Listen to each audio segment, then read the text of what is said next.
Nos firma sobre a rocha, Senhor. Pois minha fé será firmada em Ti, Senhor. Leva-me ao Teu refúgio, onde me salvas. Faz-me andar sobre as águas, por onde queres. Vai, Senhor. Faz meus pés inabaláveis na jornada. Minha fé será firmada.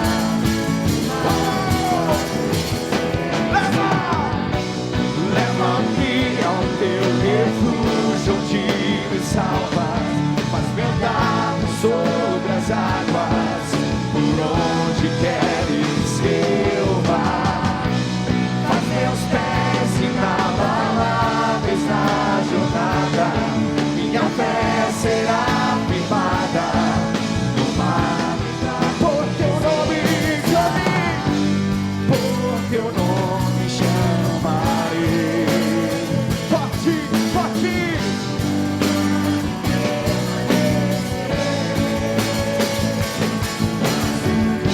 Nos braços Teus descansarei, pois eu sou Teu e Tu és meu.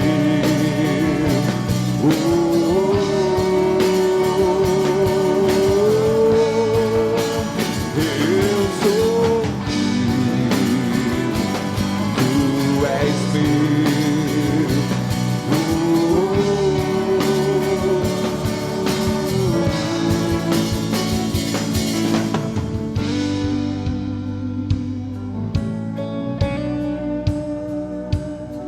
Clame ao Senhor, clame ao Senhor, e Ele ouvirá a tua voz, Ele ouvirá o teu clamor. Seja lá o que for, seja lá o que você esteja vivendo hoje, dias de luta, dias de tribulação, ou dias de alegria, de galardão, clame o nome do Senhor, para que você seja cheio do Espírito Santo, para que a graça do Senhor transborde em sua vida, para que onde quer que você ande, você possa exalar esse amor, essa glória, para que o Senhor te fortifique em dias de luta, para que o Senhor te faça forte, para que Ele firme os teus pés sobre a rocha, para que a tua fé seja firmada, para que o Senhor seja glorificado através da sua vida. Clame, clame, clame, clame.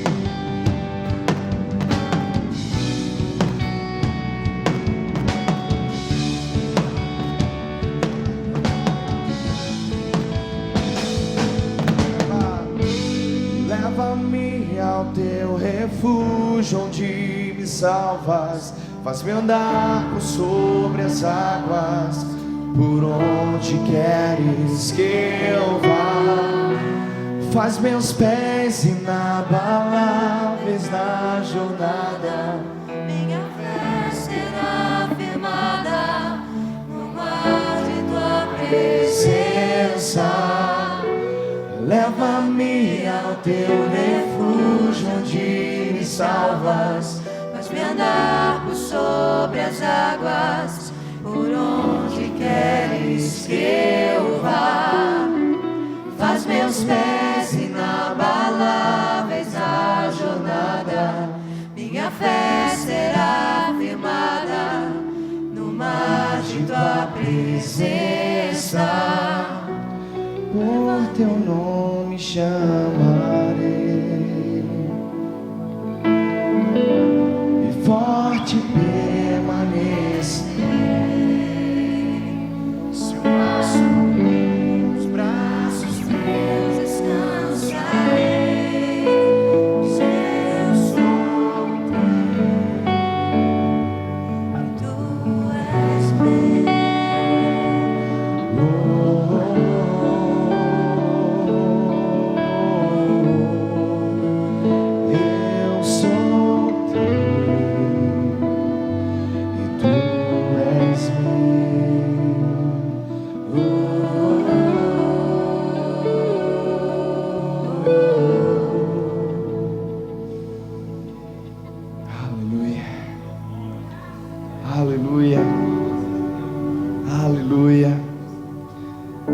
Tu és grande, Senhor.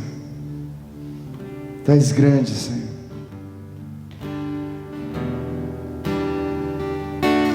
Sabemos que em Teu nome, Senhor, há esperança, há vida. Te agradecemos pelo Teu infinito amor, Senhor, ao ponto de enviar o Teu próprio Filho, o Teu único Filho, para morrer numa cruz pelos nossos pecados, para nos dar a salvação. Aleluia, ao Teu santo nome. Tu és maravilhoso, Senhor. Tu és grande, grande, grande, grande. Por Tua cruz, a vida e esperança, promessas de cura, de restauração. Por Tua graça, somos Teu reino, filhos herdeiros, livres em Ti. O Teu nome é salvação.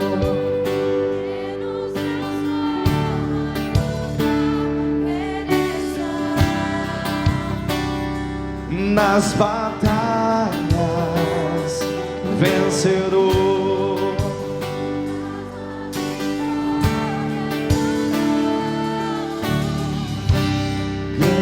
Grande, não há outro igual a Ti. Grande, não há outro igual a Ti.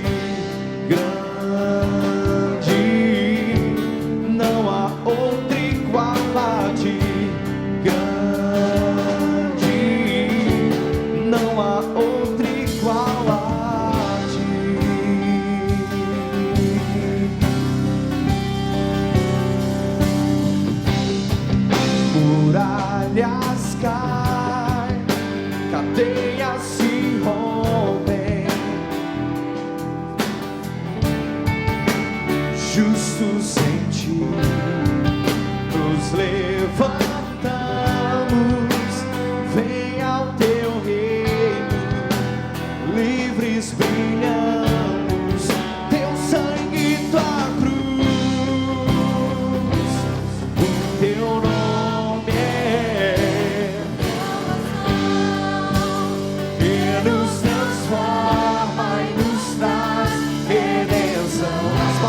vencedor, nas batalhas, vencedor, na vitória e cante grande, grande, não há outro igual a Ti.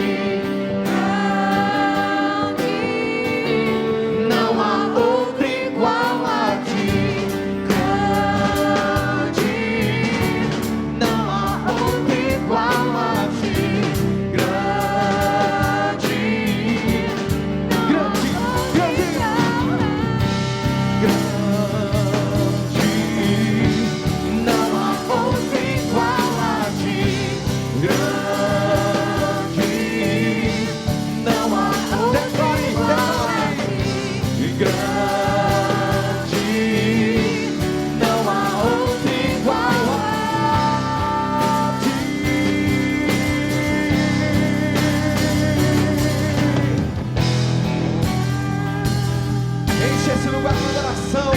Exalte esse Deus grande, poderoso.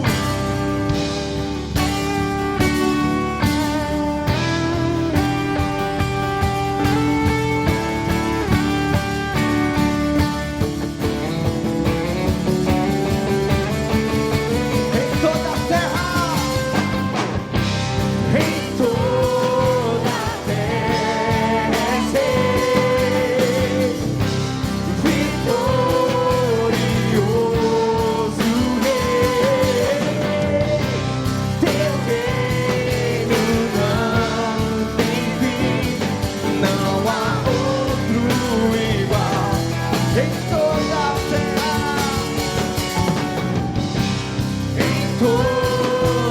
Rei. Vitorioso Rei.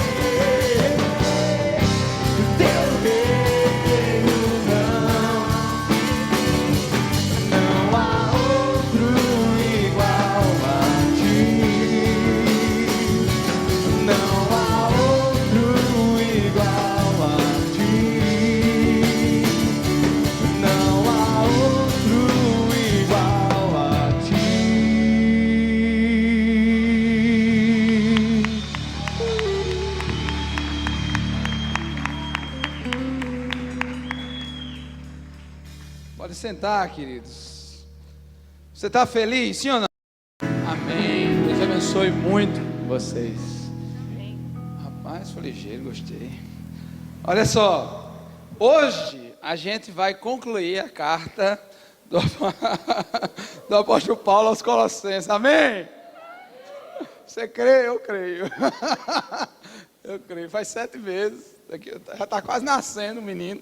E a gente não terminava Colossenses. Então hoje a gente vai terminar Colossenses. E eu estava orando a Deus, porque hoje os versículos assim, não sei quem saúda não sei quem, não sei quem saúda não sei quem.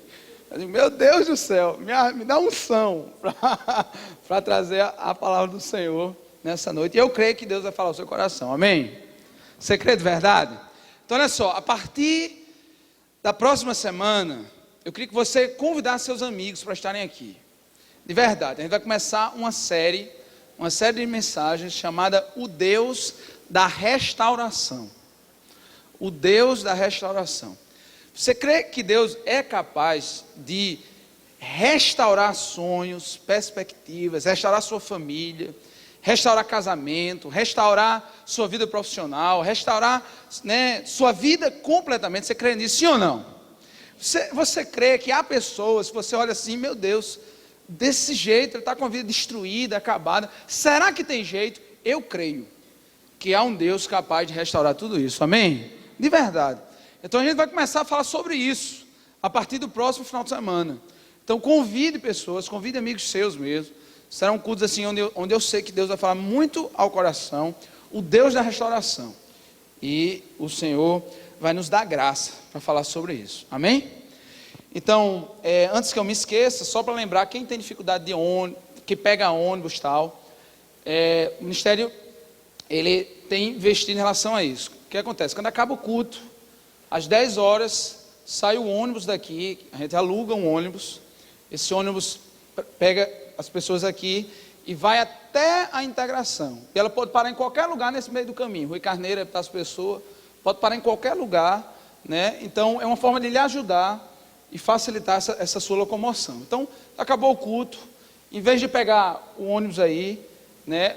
Pega o ônibus, que você não paga nada em relação a isso, e aí ele lhe deixa em qualquer lugar nesse caminho até a integração, uma forma de facilitar esse transporte. Amém, galera? Então, Colossenses capítulo 4, Colossenses 4, a partir do versículo 7, do versículo 7 ao versículo 18, de 7 a 18. Que Deus fale a você. Diz assim a palavra do Senhor. Todo mundo encontrou? Se você não encontrou, está aí, ó. Fica tranquilo. Diz assim: Tíquico lhes informará todas as coisas a meu respeito. Ele é um irmão amado, ministro fiel, cooperador no serviço do Senhor. Eu envio a vocês precisamente com o propósito de que saibam de tudo o que se passa conosco, e para que ele lhes fortaleça o coração. Ele irá com Onésimo, fiel e amado irmão. Ele é um de vocês. Eles irão contar-lhes tudo o que está acontecendo aqui. Versículo 10. Aristarco, meu companheiro de prisão, envia-lhes saudações, bem como Marcos, o primo de Barnabé. Vocês receberam instruções a respeito de Marcos. Se ele for visitá-los, recebam-no. Jesus, chamado Justo, também envia saudações. Esses são os únicos da circuncisão que são meus cooperadores em favor do reino de Deus. E eles têm sido uma fonte de ânimo para mim. Epáfras, que é um de vocês e servo de Cristo Jesus, envia saudações. Ele está sempre batalhando por vocês em oração, para que como pessoas maduras e plenamente convictas, continuem firmes em toda a vontade de Deus. Dele dou testemunho de que se esforça muito por vocês e pelos que estão em Laodiceia e Herápolis. Lucas, o médico amado, e Demas enviam saudações. Saúdem os irmãos de Laodiceia, bem como Ninfa e a igreja que se reúne em sua casa. Depois que esta carta for lida entre vocês, façam que também seja lida na igreja dos laodicenses, e que vocês igualmente leiam a carta de Laodiceia. Digam a Arquipo: cuide em cumprir o ministério que você recebeu no Senhor. Eu, Paulo, escrevo esta saudação de próprio punho. Lembrem-se das minhas algemas, e que a graça seja com vocês. Amém? Pai, obrigado, Senhor, por essa palavra. Obrigado, Deus, por esta carta que foi escrita, que durante tanto tempo, Deus, dirigiu, na unção do Teu Espírito, as mensagens nesse culto. Nosso propósito inicial, Senhor, é concluir, ó Deus, a exposição desse texto. Eu te peço em nome de Jesus, nos dá graça para isso. Fala aos nossos corações. É o que eu te peço em nome de Jesus. Amém. Galera, olha só. Eu estava orando ao Senhor de como expor a vocês esses versículos finais. Porque de fato, é assim, são versículos que falam muito sobre saudações, né? E cita muitos nomes. Nomes, inclusive, de pessoas que você nem imagina quem é. Quem é Tíquico? Quem é Tíquico? Aristarco, quem é Aristarco? Então, a minha oração é que eu vou tentar, de alguma forma, expor cada versículo para vocês. E há pessoas que vocês não conhecem, porque não é assim do senso comum, em termos, né, de conhecimento da palavra. A gente conhece pessoas como João, Pedro, né? A gente conhece Paulo, mas tem algumas pessoas que são importantes na palavra e que às vezes a gente nem sabe quem são, né? Nem sabe a importância que eles tiveram. Então a minha oração, queridos, é que em cada saudação dessa, em cada referência dessa, a gente tire lições para a nossa vida. Essa que é a ideia. Então, que ao expor cada pessoa, cada parte desse versículo, a gente vai tentar tirar lições para a nossa vida. E eu sei que o Senhor vai nos capacitar a fazer isso, amém, queridos? Então, o primeiro versículo que nós lemos, versículo 7, né, do versículo 7 ao versículo 9, ele fala de duas pessoas. Primeira pessoa, Tíquico. A segunda pessoa, lá na frente, ele fala de Onésimo. Então ele diz assim, Tíquico lhes informará todas as coisas a meu respeito. Ele é um irmão amado, ministro fiel, cooperador. Eu envio vocês precisamente com o propósito de que saibam de tudo. Aí lá na frente do versículo 9 diz assim, ele não vai sozinho, ele vai com Onésimo. Então deixa eu explicar um pouco essa história para vocês. Tíquico era um dos amigos mais íntimos de Paulo. Paulo tinha alguns amigos, e Tíquico era um desses amigos íntimos. Por isso que ele chama Tíquico de irmão amado. A história de Tíquico se encontra com Paulo na terceira viagem missionária de Paulo. Então deixa eu explicar um pouquinho aqui para vocês. Paulo se converteu quando ia com carta na mão, com autorização de prender os cristãos. Estava lá, Atos capítulo 9, com autorização de prender lá os cristãos, tal. No meio do caminho, o Senhor Jesus se revela a ele, e a partir daí muda a história. Aquele que perseguia a igreja passou a ser um dos principais anunciadores da igreja de uma hora para outra, pelo simples poder do Espírito Santo, de encontro que ele teve com o Senhor Jesus. Olha só, queridos, é impressionante, você não tem noção do quanto uma pessoa pode mudar a partir de um encontro genuíno e verdadeiro com Jesus. Por isso, queridos, eu nunca digo assim, esse é um caso, não tem jeito, é perdido. Esse aí, meu irmão, não tem, sabe por quê, queridos? O Senhor é capaz de transformar qualquer pessoa, amém, queridos? Você crê nisso? Eu penso que tem muita gente que antigamente você não dava nada por ele, mas porque um dia tiveram um encontro com o Senhor, tiveram vidas transformadas. Por isso, querido, nós nunca devemos julgar aqueles que um dia, de fato, tiveram a vida transformadas pelo Senhor Jesus, porque Jesus, ele muda qualquer realidade, amém, querido? Uma vez eu disse uma frase interessante num concílio masculino. Eu disse assim, que a gente costuma ouvir aquela ideia de que pau que nasce torto morre torto. Mas existe um carpinteiro, Jesus de Nazaré, que endireita qualquer pau, amém? Qualquer pau. Não tem esse não, Jesus é poderoso para mudar qualquer realidade. O que aconteceu? Aquele perseguidor tem a vida transformada. E a partir daí, Paulo, né, depois de um tempo de preparação, ele vai realizar 3 grandes viagens missionárias. 3 grandes viagens missionárias, e a última, quando ele preso, ele é dirigido a Roma, ele é conduzido a Roma, onde fica preso em Roma lá por um tempo, a sua primeira prisão, inclusive quando escreve essa carta. Depois ele passa um pouco solto, pouco tempo solto de novo, é preso novamente. Nessa segunda prisão, por exemplo, ele escreve 2 Timóteo, por exemplo, e só que dessa segunda prisão ele já não escapa mais, ele é morto, né, ele é assassinado por causa do Evangelho. Então, na terceira viagem missionária de Paulo, no finalzinho da terceira viagem missionária de Paulo, Paulo está na Grécia, está lá na Grécia, e ele está da Grécia, ele ia para a Síria. Só que os judeus fizeram uma espécie de motim lá, para tentar prender Paulo, sabe, para tentar, veja que nós já estamos no final, né, desse ministério dele, porque a partir daí, finalzinho da terceira viagem missionária, depois ele já vai ser preso e conduzido a Roma. Então os judeus já estão cercando para tentar pegar Paulo. Ele, em vez de ir para a Síria, ele vai para a Macedônia, e nessa ida à Macedônia, acompanha Paulo algumas pessoas, entre elas Tíquico. Nessa ida para a Macedônia vai Tíquico, Timóteo acompanha Paulo, né? Aristarco, que a gente vai ver lá na frente, acompanha Paulo, e nasce uma grande amizade de Paulo com Tíquico, a ponto de que agora Paulo preso lá em Roma, Tíquico vai lá falar com Paulo, tal, e o próprio Paulo encarrega Tíquico de voltar à cidade de Colossos. Olha, volta lá, que a galera está preocupada comigo, volta lá, conta tudo que está acontecendo comigo, conta todas as histórias, leva essa carta para ele, leva essa carta aí para eles.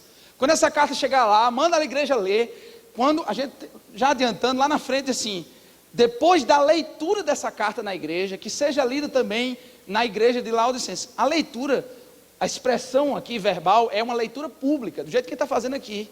É como se essa carta tivesse chegado lá, e a igreja se reuniu, vamos ver o que o apóstolo Paulo escreveu para a gente. E feito a leitura pública, imagina aí, você, a igreja endereçada, e recebendo assim essa carta do apóstolo lá presos.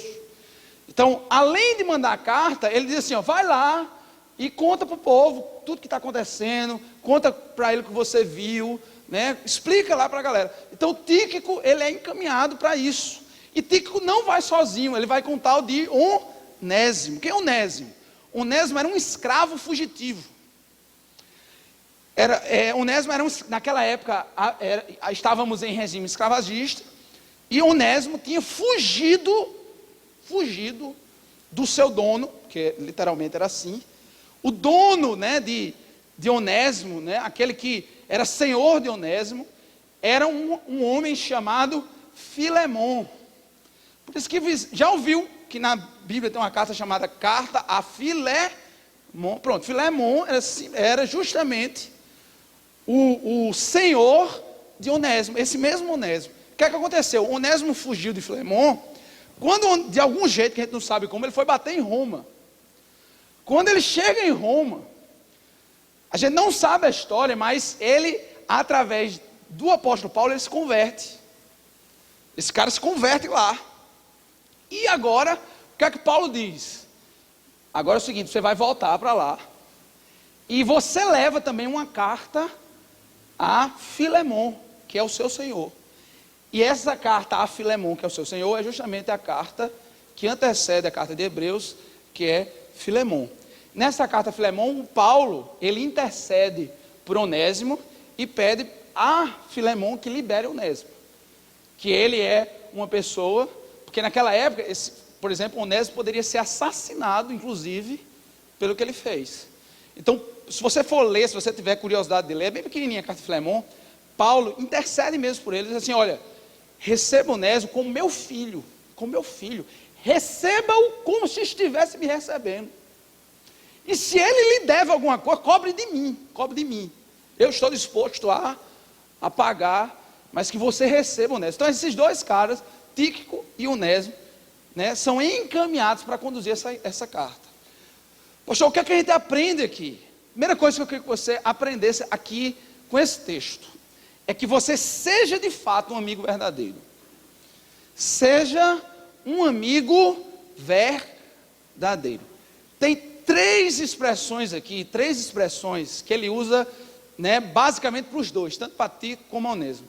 Chama amigo, né, irmão amigo, servo fiel e cooperador no Evangelho. Então a primeira coisa que eu queria trabalhar com vocês é: você é realmente um amigo de uma pessoa? As pessoas podem olhar para você e ver em você digno de confiança? Isso é uma pergunta importante, queridos. Aqui, queridos, é uma coisa importante. Por quê? Porque um cristão verdadeiro, aquele que um dia teve um encontro com Jesus, ele tem que trazer essa característica de ser uma pessoa digna de confiança, de ser uma pessoa que traz confiança aos outros, verdadeiramente. Olha só, a gente vive num mundo assim, extremamente individualista. Todo mundo quer se dar bem, todo mundo quer se dar bem. As pessoas não estão nem aí para os outros. Se puder passar a perna, passa a perna mesmo, né? Se quiser, né, a gente hoje vê assim uma deturpação ética no campo do trabalho. Quem trabalha aqui sabe disso, muitas vezes isso. E nessa coisa, às vezes, corrompe tanta pessoa que a pessoa passa a ser uma pessoa extremamente individualista e não conseguir ser uma pessoa confiável. Pessoa confiável. Paulo confiou nos dois. Quando ele chegou endereçando, né, Onésimo ao seu senhor, ele diz assim: ó, receba-o como se estivesse me recebendo, uma pessoa de confiança. Eu confio nele. Aí eu pergunto a você: será que Paulo poderia dizer isso de você? Poderia dizer isso de mim? Você é uma pessoa que inspira confiança mesmo, sabe? Você é uma pessoa fiel. Fiel é aquela pessoa que realmente não trai, que não trai a confiança.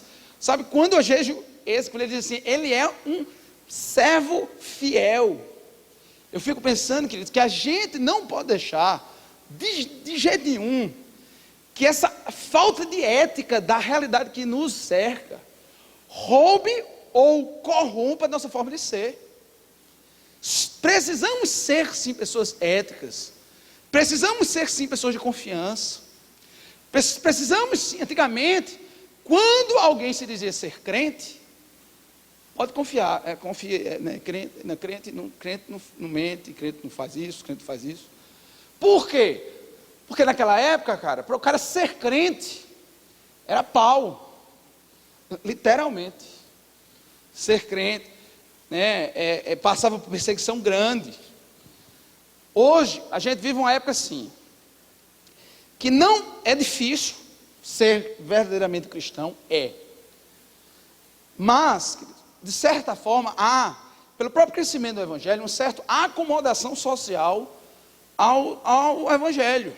Acomodação social. Ah, não, já está crescendo muito e tal. Então, antigamente, o que era uma coisa extremamente repulsiva, porque antigamente, o cara se converter, por exemplo, era muito repulsivo. Hoje tem se quebrado um pouco isso. Muita gente de influência na sociedade tem se convertido e tal. Então, o que acontece? De certa forma, às vezes, muita gente se diz mesmo cristão sem ser de verdade. E por isso, surge de algumas formas, o mau procedimento, surge às vezes a imagem. Precisamos resgatar essa ideia de que cristão é digno de confiança, sim, amém, querido? Confiança, sim. Cristão é alguém fiel, sim, fiel, que não vai ser trapaceiro, traidor. Resgatar essa ideia, queridos. Ele fala assim, cooperador, meu cooperador. Hoje as pessoas são cheias de si, cheias de vaidade. Cheias de vaidade. Ninguém quer mais ser cooperador de alguém, o cara quer ser o visto. O cara quer ser aquele que está na frente, sabe, em exibição. Ser cooperador de alguém hoje, né, em um mundo vaidoso, às vezes é complicado. Diz assim, ele é meu cooperador. A gente tem que resgatar essa essência, querido, essa essência mesmo, de ser alguém que inspira confiança, ser alguém fiel, sabe, ser alguém que não se entristece com a vitória dos outros. Tem gente que, quando vê o Face, vê alguém feliz, assim, parece que morre. Ah, meu Deus, ele está feliz. Como pode? Olha, ele está ali, eu não estou. Tem gente que entristece-se com alegria alheia. Irmão, em nome de Jesus, tire isso do seu coração. Se há alguém aqui, em relação a isso. Tem gente que não consegue ser feliz com o sucesso dos outros, que o sucesso dos outros inquieta. Pessoal, a namorada, assim, que acabou o namoro, sei lá, porque acabou o namoro acabou. Aí, passou o tempo, não sei o quê, cada um foi para o seu caminho, e o cara não pode, não, ele agora não vai ser mais feliz com ninguém. Com ninguém mais, que onde for eu vou infernizar. Isso é capeta, isso é do capeta, cara. Em nome de Jesus, tira isso. Segue tua vida e o outro segue a vida. Porque tem gente, velho, que não pode, sabe, não aguenta viver com a alegria do outro. Sabe, parece que incomoda isso, tira isso, querido. Olha só, Deus tem uma história para a sua vida, amém? Para a sua vida. Deus tem uma história para a sua vida, e tem uma história para a vida do outro. Se ligue nisso, sabe? Queira aquilo que o Senhor tem para você e deixe o outro viver a vida dele. Verdade. Às vezes as pessoas não conseguem ser cooperadoras. Sabe? Assim, eu vou ajudar você crescer. Eu vou ser uma pessoa que vou lhe ajudar a crescer. As pessoas que querem tudo para si. E aqui quando ele diz assim, ele é um fiel cooperador. Ele coopera com o meu ministério, como de Deus. Então a minha oração, queridos, é que essas características sejam características nossas, como cristãos, né? Ele diz assim, eles são cooperadores no ministério de Jesus. Sabe o que é uma essência de um verdadeiro cristão? É aquele que quer levar Jesus para a vida dele. Olha só, queridos, você é amigo mesmo, amigo, de verdade, você é amigo de algumas pessoas que não conhecem Jesus. Você já falou de Jesus para ele? Já falou de Jesus para ela? Já convidou para vir para o culto? Porque uma das características de uma amizade sincera é querer o bem, querer o melhor. E se Jesus é o melhor que nós temos, sabe, o que Jesus fez na nossa vida é o melhor que nós temos, nós não podemos jamais olhar para amigos nossos e não se incomodar, não se inquietar de que eles, sabe, não conhecem o Senhor. Então, somos todos cooperadores nesse ministério. Amém, queridos? De verdade. Então, seja um amigo verdadeiro. Um amigo verdadeiro. O que é um amigo verdadeiro? É alguém que inspira confiança. Um amigo verdadeiro é alguém fiel. Um amigo verdadeiro é que não se entristece com a sua vitória. Ele, pelo contrário, ele lhe apoia a você ser um vitorioso. Ele está com você, ele é um cooperador do seu ministério. Um amigo verdadeiro é alguém que leva Jesus para ele, porque sabe que Jesus é o melhor, é aquilo que de melhor temos. Amém, queridos? Então, saindo daqui com essa consciência, uma marca. Eu sou realmente amigo, e por ser amigo, essas características vão fazer parte do meu ser. Amém? Aí ele diz assim, ó, no versículo 10, ele diz assim, Aristarco, meu companheiro de prisão, envia-lhes saudações, bem como Marcos, primo de Barnabé. Vocês receberam instruções a respeito de Marcos, e se ele for visitá-lo, recebam-no. Jesus, chamado Justo, também envia-lhes saudações. Esses são os únicos da circuncisão que são meus cooperadores, e eles têm sido uma fonte de ânimo para mim. Eu vou falar um pouco sobre isso. Ele fala aqui sobre Aristarco, fala sobre Barnabé e fala sobre Marcos. Aristarco também, né, é alguém que entra na vida de Paulo a partir dessa terceira viagem missionária também. Essa terceira viagem missionária, Aristarco também se envolve no ministério de Paulo. E Aristarco era judeu. Quando ele fala assim, ó, são da circuncisão, porque a circuncisão é um símbolo de uma aliança judaica. Então ele diz assim, ó, poucos judeus me ajudam nesse ministério, e um desses poucos é Aristarco. Além de Aristarco, também tem uma pessoa que me ajuda, que é Barnabé. Pessoal, Barnabé, uma vez eu preguei sobre Barnabé na vigília que a gente fez. Barnabé foi um homem extremamente usado por Deus na vida de Paulo. No fundo, querido, todos nós temos um Barnabé em nossa vida. O que é um Barnabé na nossa vida? É alguém que acredita na gente. É alguém que nos primeiros passos da nossa caminhada com Jesus, ele nos ensina o beabá, nos apoia, nos estimula a crescer. Barnabé foi isso. Quando Paulo se converteu, velho, você liga aqui, imagina o cara que perseguia mesmo a igreja. Sabe, que ele tinha assim, suspirava ameaças de morte. Consentiu com a morte do primeiro mártir cristão, Estevão, foi apedrejado e as roupas de Estevão jogadas nos pés de Paulo. Paulo, como membro do Sinédrio, votou várias vezes pela prisão e morte de cristãos. O cara, de um dia para o outro, literalmente de um dia para o outro, se diz cristão. Você era recebido na sua casa? Dizia, olha que coisa boa, Jesus apareceu para você, vem para cá, aqui em casa, né, vem comer comigo, eu sou cristão, minha família, minha esposa é cristã, né? Tu acha, todo mundo tinha medo do cara, velho, todo mundo tinha medo do cara. Quando Paulo chega em Jerusalém, ninguém queria ter, rapaz, será que esse cara será que isso não é Miguel, não? Será que ele não está dando uma de crente, para conhecer quem são os crentes, para pegar tudinho depois? Sabe quando foi que se levantou para apoiar ele? Barnabé. Ele falou, não, Barnabé se converteu mesmo, é homem de Deus. E Barnabé foi um dos primeiros a apoiar a conversão de Paulo. A gente precisa de pessoas assim, seja um Barnabé na vida de alguém. Quando Paulo foi enviado a Tarso, passou um tempão lá em Tarso, sabe, Barnabé foi buscar ele lá em Tarso, meu irmão, vem aqui comigo, a gente tem muita coisa para fazer junto, a gente tem um ministério para fazer junto. Então Barnabé foi um cara que acreditou de verdade em Paulo. A primeira viagem missionária de Paulo, a primeira que ele fez, ele saiu com Barnabé e Paulo. É interessante a ordem é assim, na primeira viagem missionária aparece assim, Barnabé seguido de Paulo, depois vira Paulo com Barnabé, assim, o crescimento de Paulo. Então olha só, queridos, Paulo tinha um primo, o primo de Barnabé, aliás, Barnabé tinha um primo, o primo de Barnabé era João Marcos, esse João Marcos que ele fez referência aqui, esse Marcos é o mesmo que escreveu o Evangelho Marcos. O que acontece? Na primeira viagem missionária, quando começou mesmo, porque naquela época a perseguição era perseguição mesmo, como existe em muitos outros países. A gente vive num país de liberdade religiosa, a gente não sabe muito bem, não se liga muito bem o que é perseguição. Recentemente a gente viu nas notícias dos jornais, né, de uma mulher que se converteu ao judaísmo e foi condenada à morte. Essa época de hoje. O judaísmo não, o cristianismo, e foi condenado à morte, hoje, recentemente.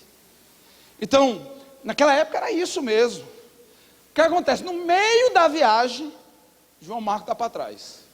Falei, meu irmão, o negócio é carregado, eu vou voltar. O que acontece? Lá na frente, quando vai começar a segunda viagem missionária, está Paulo e Barnabé escolhendo quem vai com ele.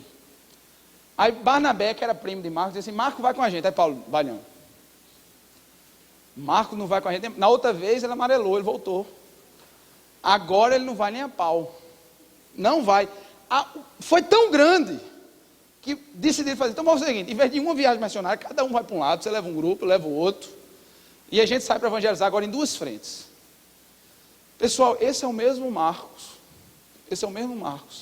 Agora, olha que coisa fantástica. Alguns anos depois, o tempo passa. E sabe o que é que Paulo fala aqui? Olha que coisa linda. Ele diz assim, ó. Vocês receberam instruções a respeito de Marcos. Se ele for visitá-lo, recebam-no. Recebam. Sabe o que é que a gente aprende aqui, queridos? Primeiro, seja alguém sempre disposto a se restaurar amizades. Seja alguém sempre disposto à reconciliação. Eles tiveram grandes disputas por causa de Marcos.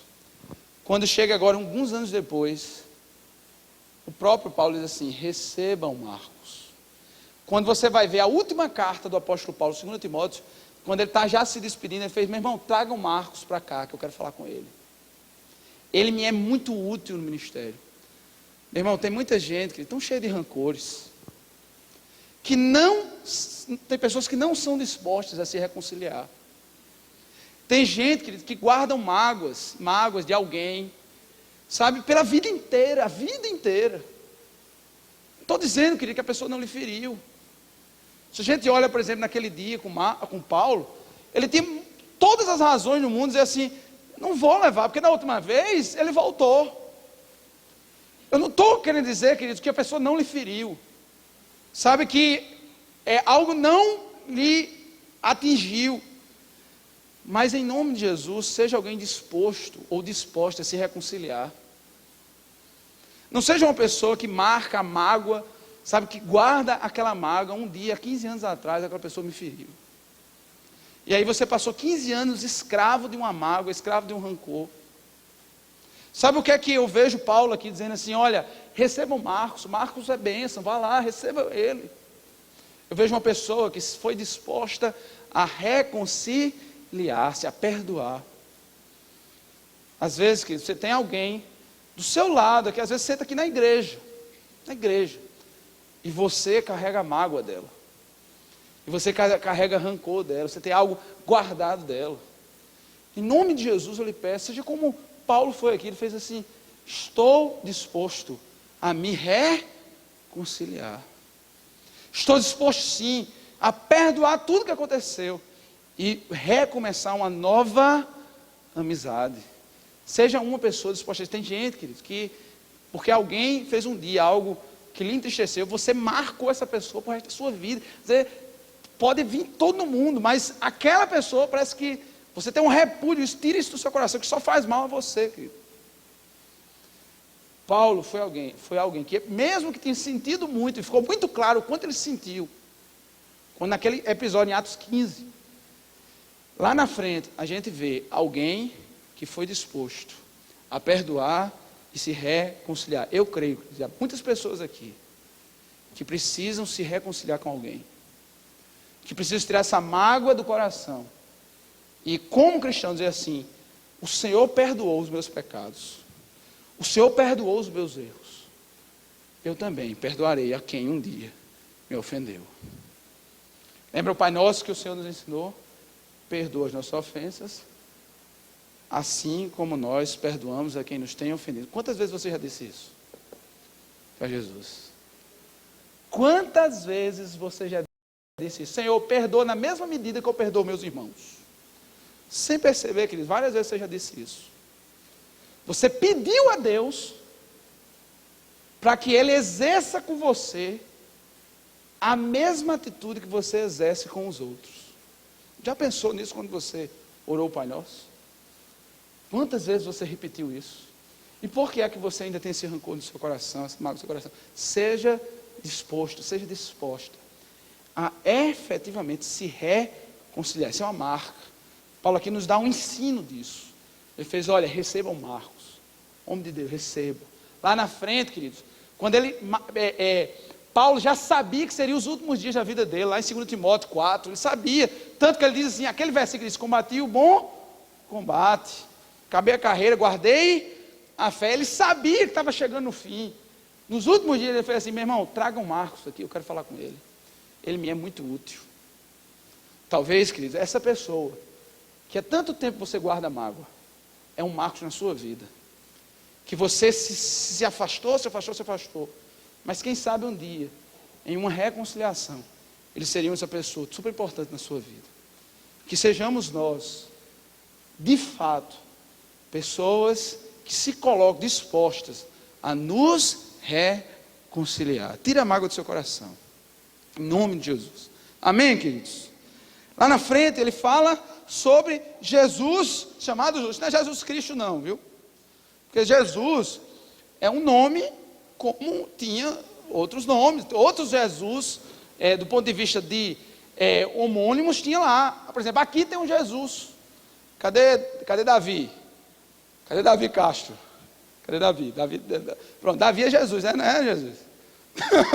Davi tem Jesus no nome. Então Jesus era um nome que existia lá naquela época, né? O Senhor salvo. Então, esse aqui é um outro Jesus, do mesmo nome. Pensa na responsabilidade. Hein, Davi? A responsabilidade. Você carregar Jesus no nome, esse é o nome, Jesus. O que aconteceu? Esse Jesus aqui era alguém que se converteu, um cristão judeu que se converteu. E Paulo fala uma coisa tão linda dele. Ele diz assim, olha no que ele diz aqui, ele é uma fonte de ânimo para mim. Uma fonte de ânimo para mim. Eu queria que você saísse também com essa marca. Seja alguém que inspira os outros. Seja alguém que anima os outros. Sabe, queridos, o bom era que as pessoas olhassem para mim e para você e sentissem o prazer de estar ao seu lado. Sabe, sentisse o prazer de estar na sua presença, sabe? Sentisse o prazer de ouvir seu conselho, ouvir sua voz. Precisamos que, se Jesus habita em mim, sabe? A Bíblia diz assim, que rios de águas vivas fluirão. Tem gente que é ranzinza, meu Deus do céu. Tem gente que repugna os outros, afasta os outros. O cristão, ele tem cheiro de paz. Ele traz Jesus para os outros. Jesus, onde ia, sabe, atraía multidões. Há pessoas que espantam multidões. Espanta. Então, queridos, em nome de Jesus, seja fonte de inspiração para os outros. Sabe, se você é aquela pessoa, sabe que ninguém fica feliz ao estar ao seu lado, porque você é aquela cara fechada, né, ranzinza, todo, meu Deus, deixa Jesus tirar um sorriso, né, sorria, a vida é linda, sorria, querido, inspire os outros, seja fonte de vida, querido, não de morte. Há pessoas, queridos, que até usam o evangelho para justificar sua amargura. Encontra pecado, defeito em todo mundo, porque o povo é sujo, eu sou limpo. Tem gente, querido, que só vive olhando os pecados dos outros, só vive olhando os problemas dos outros, e não é fonte. Meu irmão, sabe que se você vê defeitos dos outros, ame o cara, porque é no seu amor por ele, no seu relacionamento com ele, que de alguma forma você poderá ser bênção de transformação na vida dele.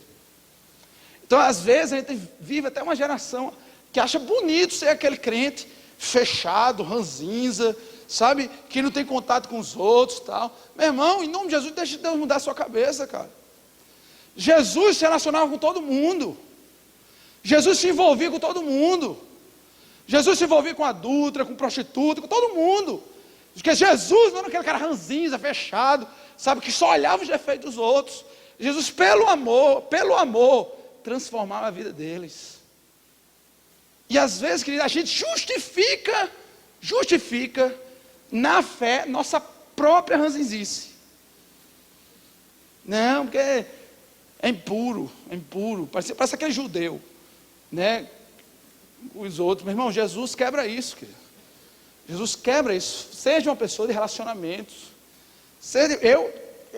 Tem uma coisa na minha vida hoje que eu tenho tentado, não é fácil. Tenho tentado dizer, meu irmão, eu vou me relacionar. Quem são as pessoas?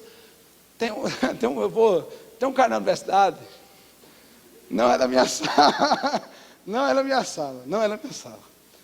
Mas o cara é estranho. Tem uns caras que são estranhos.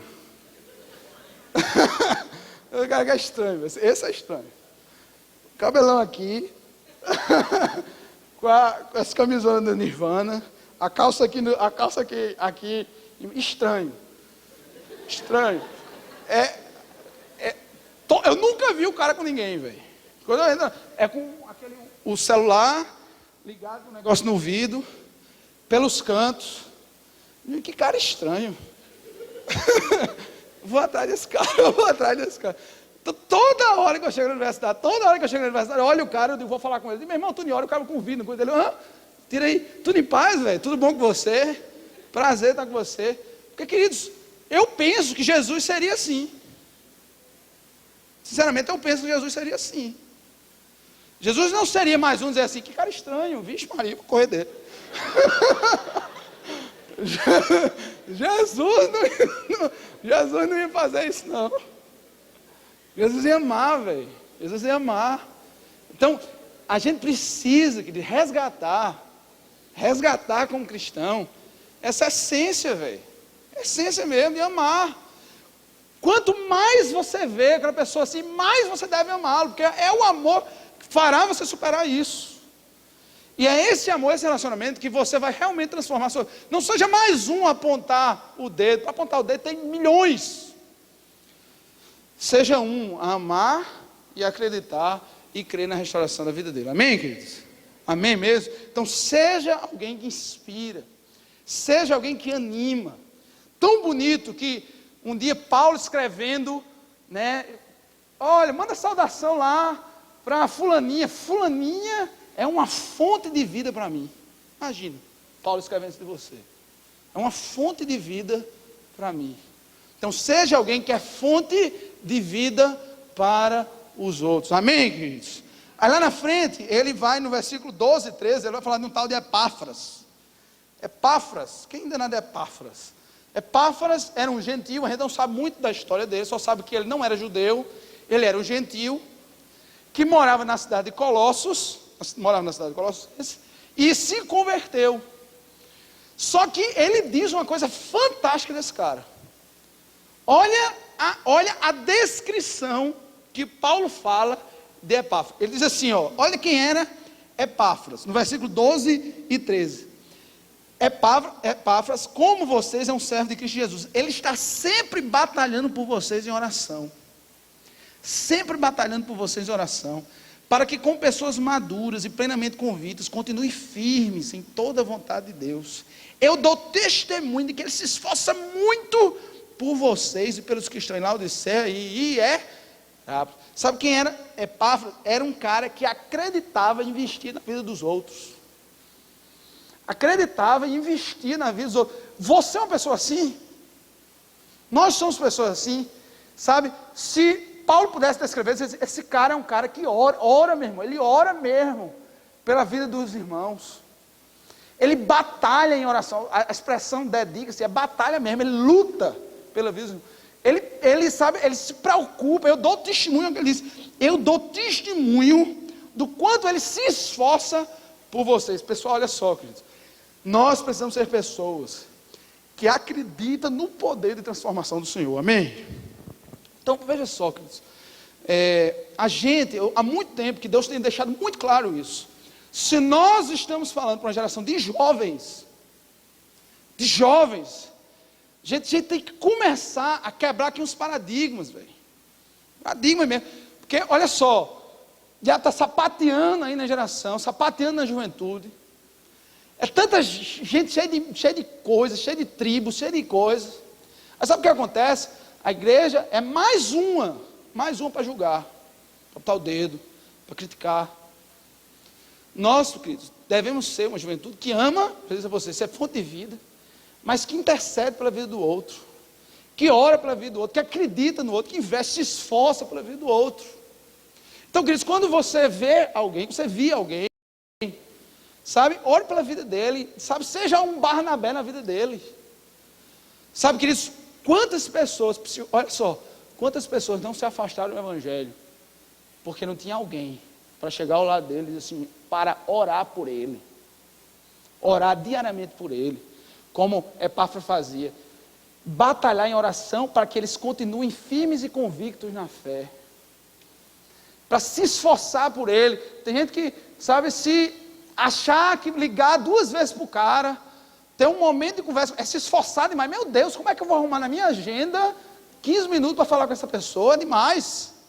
Queridos, em nome de Jesus, veja o exemplo de Epáfras, é alguém que orava para que as pessoas continuassem firmes. Meu irmão, quando você vem de um contexto totalmente poluído, quando você vem de um contexto totalmente destruído, e você vem à frente, entrega a sua vida a Jesus, você precisa de pessoas para apoiar, velho. Você precisa de pessoas que estejam orando, sejam pessoas que estejam apoiando, se esforçando.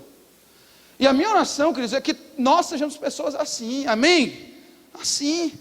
Você vê alguma pessoa pela primeira vez, trouxe alguém, cole no cara, velho, cole no cara e invista mesmo na vida dele. Ore pela vida dele. Você mesmo, não estou afim, não está afim, não, por quê, velho? Não estou afim. Por que tu não está afim, velho, de ir lá para a igreja? Não, aí depois de muito tempo, ele diz, é porque eu não tenho um carro, eu vou ele buscar. O problema é que eu vou ele buscar. Às vezes o cara por vergonha vem porque você foi buscar. E nesse negócio de você ter de buscar, o cara vai, daqui a pouco, meu irmão, ele está sendo bênção na vida das pessoas. Ele está sendo bênção na vida das pessoas. Então eu me lembro quanto Fábio, meu primo, insistia, velho, insistia para ouvir para o culto, de verdade. Até fazia chantar. Assim, tem um cara de menina bonita, vá lá, não sei o quê. Eu mesmo mudando, vá lá. Então, Ele usa todas as estratégias. Eu não oriento muito não, mas ele usou, né? Então assim, insistia com o cara ir, velho. E porque ele insistiu, estou aqui. Então, você não sabe a importância de um gesto seu. Você não sabe a importância. Sabe de orar, dizer, meu irmão, esse amigo meu é perdido. Ore pela vida dele. Começa a orar, acredite na sua oração. Ouse orar pela vida dele. Ouse. Cole no cara. Cole. E eu creio que um dia você vai ver ele fazendo isso na vida de outras pessoas, e vocês juntos louvando e adorando ao Senhor. Amém, queridos? Seja como um Epáfras. Um Epáfras. Que batalha em oração e que se esforça muito para que as pessoas continuassem firmes na fé, convictas na fé. Amém, queridos? Olha só, mais para frente, no versículo 14, olha o que ele diz. Lucas, o médico amado, e Demas enviam saudações. Lucas e Demas enviam saudações. Esse Lucas, o médico amado, aqui há pessoas que fazem medicina, pronto, Lucas é um parceiro de vocês aí. Então Lucas é o escritor do Evangelho de Lucas e o escritor do livro de Atos. É esse Lucas aí. E ele faz referência a um tal de Demas. Faz referência a esse Demas. Eu queria que você prestasse atenção nesse Demas. Demas era um cara que também era um gentio. Quando eu falo gentio é porque ele não era judeu. Ele era um gentio antes, mas que se converteu ao cristianismo. Não sei se converteu, bom, eu vou explicar a história para vocês. Ele morava na cidade de Tessalônica, Demas. Só, velho, que aqui você vê Demas com Paulo. Você vê Demas com Paulo, inclusive mandando saudações. Demas manda saudações para vocês. Passa 2, 3 anos, na segunda prisão de Paulo, lá quando ele vai dizer as saudações, em 2 Timóteo capítulo 4, lá um dos versículos final, ele diz assim, as pessoas me deixaram, dentre eles Demas, que amou o mundo e me abandonou. Você tem noção, esse cara aqui, o Demas, amou o mundo e me abandonou. Pessoal, seja alguém que persevera. Seja alguém que persevera. Não seja alguém, velho, que um dia caminhou com as pessoas, paquerou com Jesus, né? Teve ali com Jesus, mas porque seu amor era tão grande ao mundo, um dia você foi e abandonou. Deixa eu dizer uma coisa a você, velho. Eu já fiz referência a isso no sábado passado. A Bíblia diz que o diabo anda ao redor buscando quem possa tragar. Então, queridos, é muito comum, eu já cansei, velho, de ouvir, dizer, pastor, diga. Uma vez eu me lembro claramente com as palavras. Tinha um rapaz, foi uma menina, tinha um rapaz, que antes de eu me converter, eu era doida por ele. Doido, mas nem dava bola. Quando eu cheguei do cursilho, assim, poucos dias depois, adivinha quem me liga? O rapaz. Ela foi. O rapaz. Pastor, o que é que eu faço? Deu um chute no cara. O que é que você vai fazer com um cara desse? Porque depois ela falando de como o cara é pilantra, porque tem gente que é pilantra nesse mundo. O cara é pilantra. Eu digo, meu irmão, o que é que você vai fazer se envolvendo com um cara desse? Mas pastor, era doido por ele, eu não dava bola, agora ele dá, lógico, meu irmão. Lógico. É a seta justamente para lhe tirar do caminho. Era a seta que você precisava, justamente para lhe tirar do caminho. Quantos jovens dizem assim, pastor, meu Deus do céu, quando eu me converti, eu nunca vi tanta tentação. Quando eu me converti, é todo mundo dando em cima de mim. Quando eu me converti, eu nunca vi tanto problema. Olha só, são setas para lhe afastar dos caminhos do Senhor.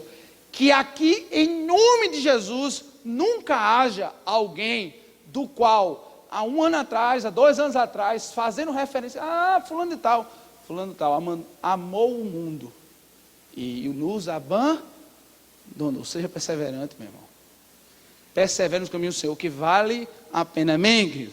Vale a pena. Tem um versículo que eu anotei aqui que eu acho fantástico, lindo. Lá em Hebreus capítulo 10, versículo 38 e 39. Olha que coisa fantástica. Diz assim: o meu justo viverá pela fé. Se retroceder, eu não me alegrarei nele.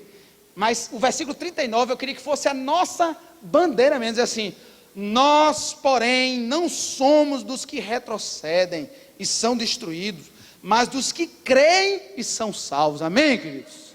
Nós não somos daqueles que retrocedem, mas que creem e são salvos. Em nome de Jesus, não deixe que as tentações desse mundo, que as provações desse mundo lhe afaste dos caminhos do Senhor.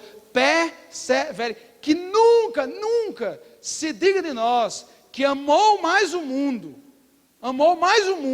e um dia nos abandonou. Que um dia siga de nós, este é firme, passou por luta, passou por provação, passou por muita coisa, mas não retrocedeu. Que um dia você possa dizer como Paulo, diz assim, combati o bom combate, acabei a carreira, guardei a fé, louvado seja o nome do Senhor. Amém, queridos? Firme, fique firme, meu irmão. Persevere e o Senhor vai te honrar. Amém?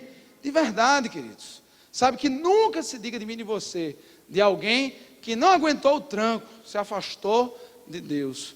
Sabe, queridos, porque às vezes, a gente vai vivendo o dia, vai se esquecendo dessas palavras, a gente vai deixando que tentações, que coisas nos esfriem diante de Deus. Não faça isso, queridos. Persevere, sabe, esteja firme e o Senhor vai te honrar. Amém, queridos?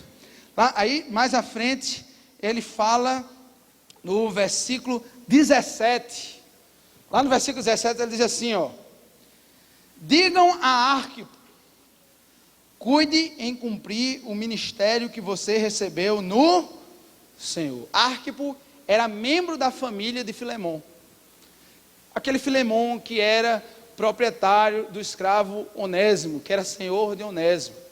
Esse Arquipo aí era da família dele, provavelmente era filho dele. Ele era também alguém que se converteu, morava na cidade de Colossos, se converteu ao evangelho. A igreja se reunia na casa dele, assim, contextualizando, né, assim, bem contextualizado, era como se ele tivesse uma célula dentro da casa dele, nessa perspectiva da igreja se reunir na sua casa. Sabe o que é que Jesus, sabe, através do Espírito Santo, através de Paulo, diz assim, avisa lá Arquipo, avisa lá, que ele está pensando em desistir. Avisa lá Arquipo, porque ele está pensando em entregar os pontos.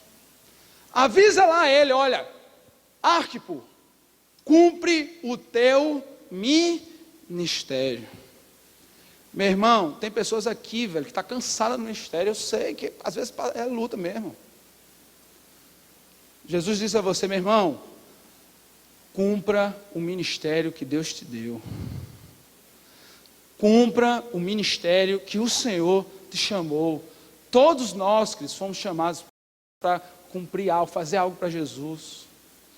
Todos vocês, sabe, receberam, a partir do momento que de fato entregaram a vida de Jesus, receberam uma capacitação espiritual para exercer uma obra para Jesus. Faça isso, querido, acredite nisso, não desperdice. Jesus disse para você, Pedro, Maria, João, sabe quem seja, cumpre o ministério que o Jesus te confiou, que o Senhor te confiou. Sabe, não se sinta pequeno, não se sinta pequena, porque no fundo, querido, pequenos somos mesmo. Você acha que eu me acho capaz de dirigir um ministério como esse? Não sou, velho, não sou. Se vocês pudessem entrar na minha cabeça, quando eu estivesse assim, no meu isolamento, dizer assim, meu Deus do céu, o que é que eu faço para fazer? Como é que eu faço? A minha total consciência de incapacidade. Nenhum de nós que somos capazes de proclamar esse evangelho, mas fazemos isso pela misericórdia, pela graça do Senhor. É a presença do Espírito Santo na nossa vida que a gente faz isso, querido. Então, não se ache pequeno ao ponto de não exercer a obra que Deus tem na sua vida. Sabe por quê, meu irmão? Porque é necessário que você diminua e o Espírito cresça, o Senhor cresça em você. Deixe o Espírito Santo que habita em você lhe usar, lhe servir. É Ele que vai lhe capacitar. Acredite, querido. Aqui a líderes de célula, fique firme, bem. Fique firme, irmão. Acredite de verdade. Sabe, batalhe, lute, ore. Sabe, batalhe pela fé para aquelas pessoas que estão próximas de você. Sabe, se esforce para aquelas pessoas que estão próximas de você. Sabe, cumpre o teu ministério. Sabe, você está aqui já cansado, não sei se eu vou dizer, se eu vou continuar, eu acho que eu vou passar um tempo, né? Vou parar, vou passar assim uns dias, pastor, vou tirar só uns dias do ministério. Faça isso não, meu irmão. Sabe, reconheça a sua fraqueza e busque fortalecimento no Senhor, amém? Porque o Senhor vai te fortalecer, o Senhor vai restaurar, o Senhor vai te animar, o Senhor, sabe, vai derramar de você unção tal que você vai ver o quanto vale a pena servir o Senhor de verdade. Deixa o Senhor tirar essa tristeza do seu coração, esse desânimo do seu coração. Sabe, vamos fazer a obra do Senhor com alegria. Diz assim, ó, cuide em cumprir o ministério que você recebeu do Senhor. Deus te chamou, Ele vai te capacitar, amém, querido? De verdade, acredite nisso. Que nós não sejamos daqueles que retrocedem, nós somos daqueles que receberam uma incumbência. Diz assim, meu irmão, missão dada é missão cumprida, eu vou até o fim, amém, queridos? Então, o fim, queridos, porque é assim, queridos, é o que o Senhor nos quer, assim é o que o Senhor nos quer. Finalmente,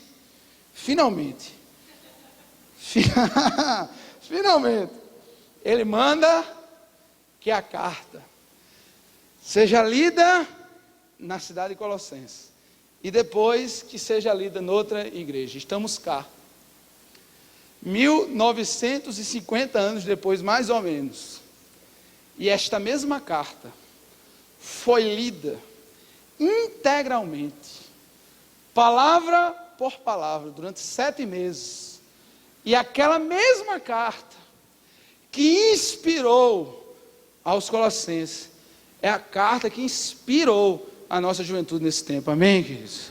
E a minha oração é que a promessa de Paulo, que diz assim, ó, que a graça do Senhor Jesus esteja com vocês. A minha oração, meu irmão, é que essa graça prometida por Paulo, profetizada por Paulo, que atravessou séculos, seja a graça que repousa sobre todos nós na igreja.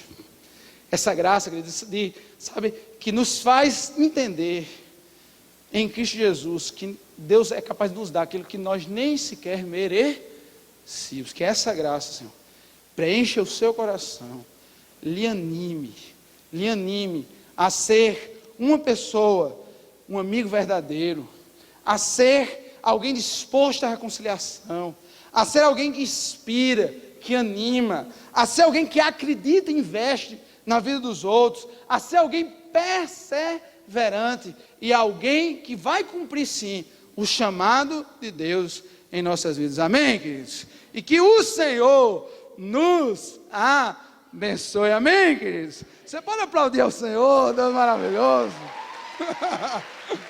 Glória a Deus por isso, glória a Deus. Vamos nos pôr de pé, glória a Deus.